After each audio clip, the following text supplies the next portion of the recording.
What's up, 1851 world? You have Nick Powills this week, me solo, nobody else to deliver what is important in the franchise industry world. Today we're going to start off with award rankings. Not sure if you saw this yet, but Inc. 5000, there we go, came out this week. It's the ranking of the 5,000 fastest growing companies. Now, there's a little bit of trick to the way that they do their numbers. It's really just evaluating the last 3 years, so the numbers aren't an exact science, but it's an interesting approach toward at least giving a list of businesses that seem to be doing well. The reason I bring up award rankings is it's important you, as franchise prospect, to be careful on award rankings. I said there's a little bit of science to it, but there's a lot of politics. When you're evaluating what brand to buy, where do you read? What kind of information do you absorb? How do you do your due diligence? What I've noticed, at least with the franchise brands that we work closely with, is that franchisees seem to read things that don't make sense to franchisors, meaning they're reading sports publications and health and fitness publications, and they absorb news on their iPad versus in the traditional sense, or they'll flip to the sports section when they're reading a newspaper. The point of me saying this is, for franchisors to get in front of you, they should be trying to intercept you in places where you are reading for leisure, not necessarily looking for business opportunities. And you, as a franchisee, you should be able to look at those other publications like Inc. 5000 and Entrepreneur 500 to get a good scope of what's out there. But at some point the intersection comes back into the web, which is why we did the web awards, to highlight brands that were doing well in a website. From a website perspective. The reality is, what I said at the beginning of this, be cautious of that. Even though we did the awards, there's still some politics behind it, because there's multiple judges that have an opinion, and opinions ultimately created the results. So buyer beware on everything you buy, franchise prospect. Award rankings are important, but they're not the be-all end-all. At the end of the day, it's, do you believe in the product? Do you believe in the leadership? Can you make enough money? And can you open up in the territory that you want to open up in? And then secondly, go talk with franchisees that are in the system. I think they're going to give you the best scope, whether those awards are relevant or not. Hear their stories, build around the like me. Which brings me to my column this week, which was really on the death of the brand and the birth of the people.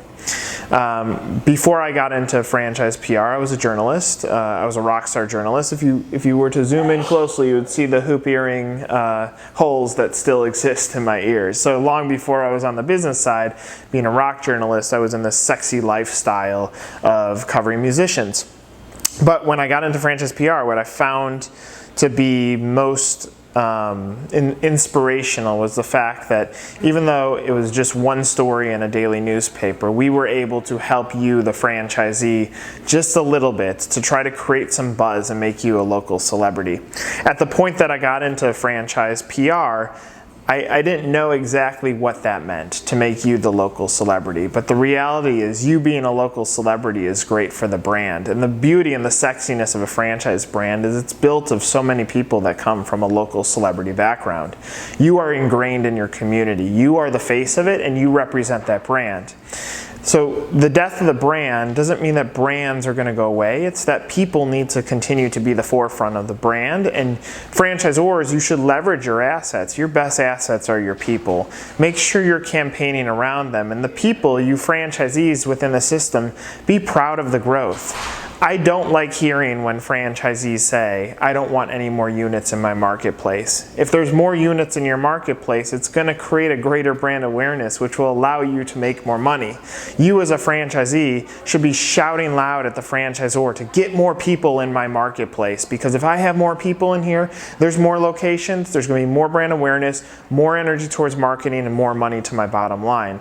People are the future of brands, and the quicker a brand turns their messaging from buy our food, buy our food, buy our food, to hey, look at our people, look at what they're doing, look at the great backgrounds and things that they did before they became a franchisee, look at that stuff.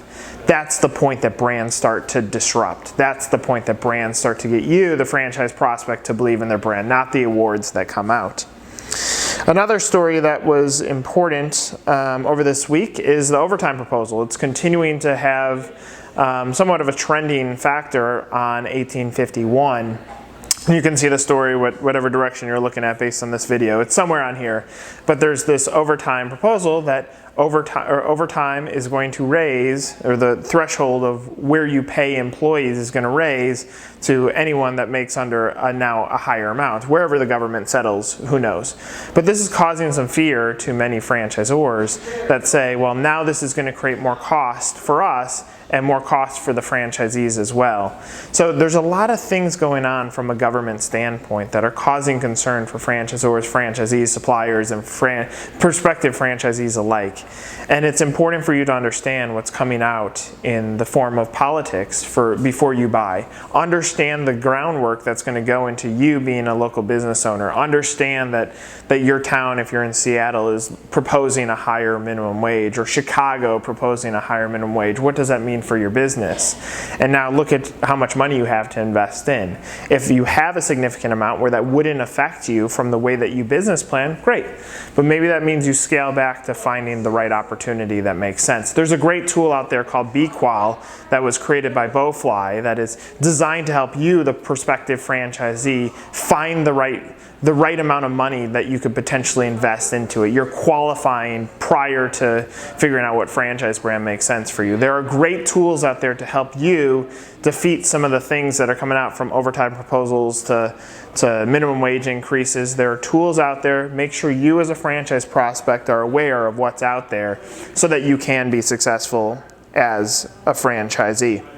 And lastly, be sure to look at our brand pages. We're working hard at 1851 to make sure that our brand pages become front and center. A brand page is basically a portal of content that is all about that brand. So for argument's sake, go to smoothieking.1851franchise.com and you'll be able to see everything that's happening with Smoothie King. It's our mission that we can guide you, the franchise prospect, to seeing all the information that you need to know before you make your decision to buy, say, a Smoothie King. And for you, the franchisor, for you to have a landing spot, for you to deliver all the content out in this real-time, engaging newsletter, that forget about these email newsletters. Let's move towards moving content that can actually motivate a system. And the franchisees within a system, Smoothie King franchisees, can actually go there and absorb and see what's going on with their peers, or from a structural standpoint, from a corporate standpoint, in the media. This tool exists, and be sure to use the search feature on 1851 to find these brand pages. I think you'll find some great content that exists on there that should help you in the decisions that you're making. So lots of things happening in the news. That is yet another week without me having a blooper. So this week, in preparation, and I predicted it because I didn't even have to stop the screening, I'm going to leave the police report behind as I walk away. Have a good weekend.